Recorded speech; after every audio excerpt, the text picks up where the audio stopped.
What's good, YouTube? It's your boy, Blue Blood Sports TV, back at y'all with another one. So, four-division world champion, Mexican superstar boxer Mikey Garcia calls out undefeated, lightweight, unified world champion, superstar boxer Teofimo Lopez when asked about the possibility of them fighting. He says to come down to 140, it will have to be a fight against Teofimo Lopez. Teofimo Lopez is currently unified at 135. He holds the WBA, the IBF, and the WBO world titles, and he holds a portion of the WBC, the other undefeated lightweight world champion superstar boxer Devin the Dream Haney holds the WBC belt, but he's the franchise belt holder at 135. With that said, Mikey Garcia held belts at 126, 130, 135, and 140. He's currently looking to seek and gain a title at 147. He came up short when he challenged undefeated unified WBC IBF welterweight world champion superstar boxer Errol the True Spence Jr., in which Errol Spence Jr. simply pitched the shutout, right?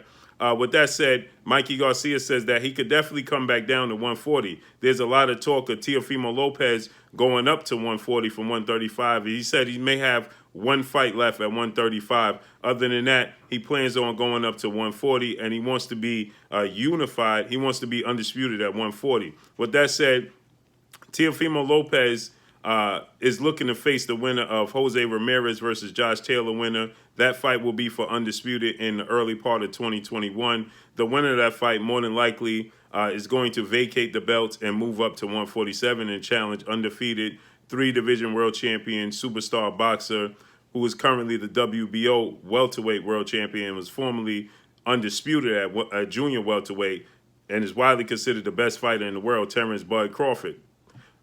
Josh Taylor and Jose Ramirez are very, very big for the welterweight, for the junior welterweight division. Both stand at 5'10".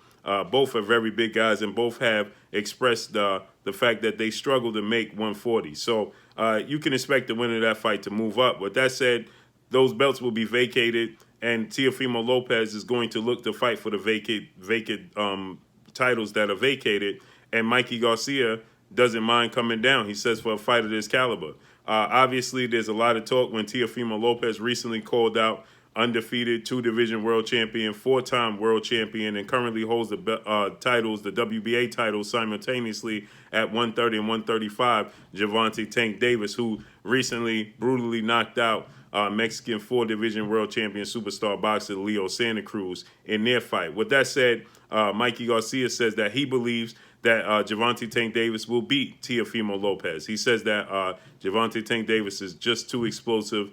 He says he's too athletic and has too much power, and he simply can't see, any of the other lightweights beating Gervonta Tank Davis. He pegs Gervonta Tank Davis as the best lightweight and junior lightweight in the world. So he says, but for him, that would be a great fight. He would definitely wouldn't mind coming down to 140 and challenging Teofimo Lopez and fight for obviously what would be a vacant belt at that point in time.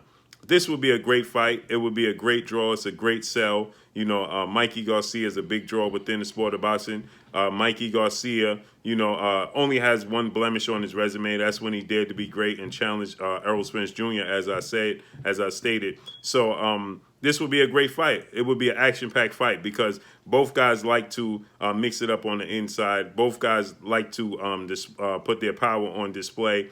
And both guys seemingly are somewhat flat-footed. Mikey Garcia a little more flat-footed than Teofimo Lopez. Mikey Garcia is not as athletic and as explosive as Teofimo Lopez, but he's very, very technically sound. He has a great jab, and he has a lot of power. I would peg Mikey Garcia to have more power than Teofimo Lopez. And Mikey Garcia obviously has more experience than Teofimo Lopez. I didn't like the body language that Teofimo Lopez displayed in the 8th, 9th, 10th, and 11th round against Vasil High-Tech Lomachenko, former three-division world champion, lightweight superstar boxer, whom he beat. Now, the first 7 rounds, Teofimo Lopez clearly outboxed Vasil High-Tech Lomachenko, to many people's surprise. Most people thought that his size, his power was going to be the difference in the fight, but it proved to be his power played a part, but it proved to be his boxing knowledge, his boxing IQ, and his ability to box and utilize the ring.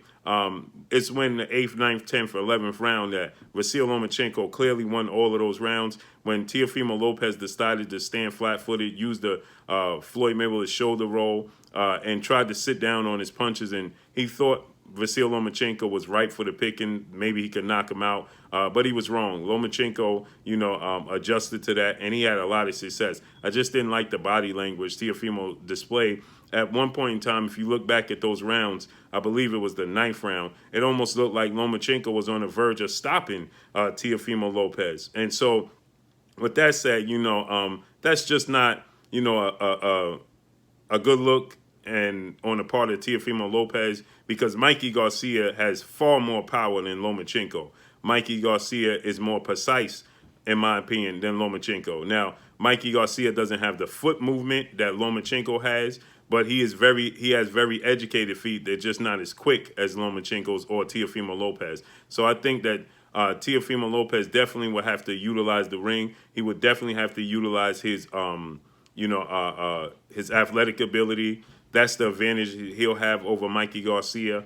But, as far as power goes, Mikey Garcia power is going to be on display, in my opinion. And I would have to favor Mikey Garcia in this fight. I think it's definitely a big draw. I think it's a big sell, and I think it would do, it's a pay-per-view type of fight, in my opinion. Now, obviously, Bob Arum recently stated that legendary promoter, top-ranked CEO, and the promoter of Teofimo Lopez, he stated that it would be very difficult to put fights on pay-per-view. He's against that currently with the current state of the country and the pandemic. So Bob Arum is not, for putting fights on pay-per-view and charging the fans and the public, seeing as though we have 40 million people unemployed due to the pandemic. So there's a lot to be desired there. With that said, another robot, while mentioning Bob Arum, is the fact that Mikey Garcia and Bob Arum had a pretty nasty split, right? And he was currently signed to Top Rank, and they split. And so with that said, is Bob Arum willing to work with Mikey Garcia? I'm sure Mikey Garcia would be willing to work with Bob Arum to get this fight over the hump. Obviously, PBC, Premier Boxing Champions founder and advisor Al Heyman would be involved in this. Mikey Garcia did do a one-fight deal with Matchroom CEO and promoter Eddie Hearn, and he fought on DAZN when he fought Jesse Vargas.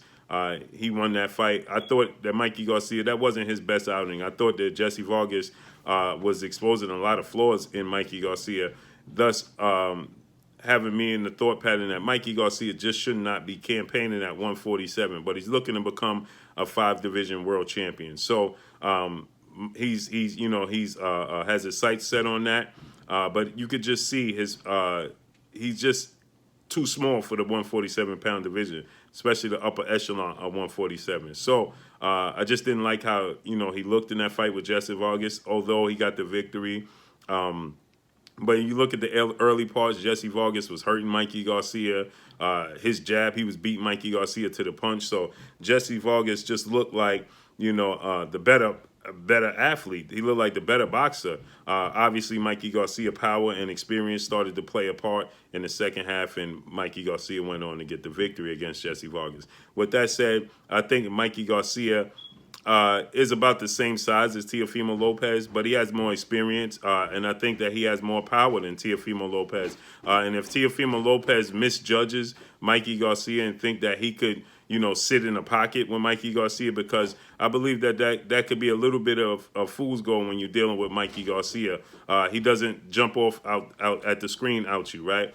He just don't jump off out at the screen. You just don't see Mikey Garcia as a great athlete. He seems to be pretty slow, and so people, believe that, he's an easy out, but he showed that his timing, his boxing knowledge, his ring IQ, that plays a major part. And he feels like, and he shocks a lot of people, as he did with me when he took on 4-division world champion superstar boxer Adrian the Problem Broner, and he beat Adrian Broner. That was shocking. I thought that Mikey Garcia was going to lose that fight. I thought Adrian Broner's athletic ability was going to prove to be the difference, but I was completely wrong, and he shocked the world and he shocked me. You know, a lot of people thought that he would beat Adrian Broner because Adrian Broner just doesn't let his hands go. But for the most part, I thought Adrian Broner's athletic ability, his speed, and his power was going to be the difference in the fight against Mikey Garcia, and it was the complete opposite. So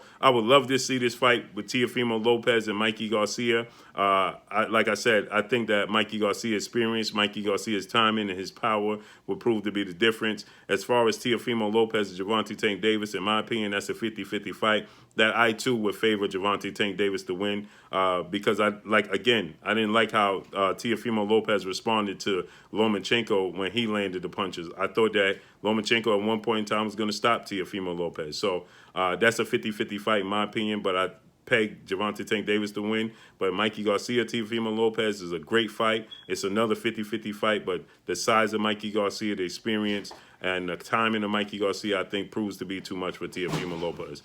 But that's all I got for y'all, man. Drop a comment in the comment section. Let me know what y'all think. Y'all already know what it is. It's your boy Blue, Blue Blood Sports TV. Hate, like, comment, and subscribe. You haven't subscribed, hit the subscribe button, hit the like button, hit the bell icon to get all the new notification. Follow me on Instagram at Blue Blood Sports TV, all one word. Y'all already know what it is. Shout out to the entire LDBC. Shout out to New Media. Shout out to Black Media Row. Make sure you like and share these videos. That's all I got for y'all. Peace.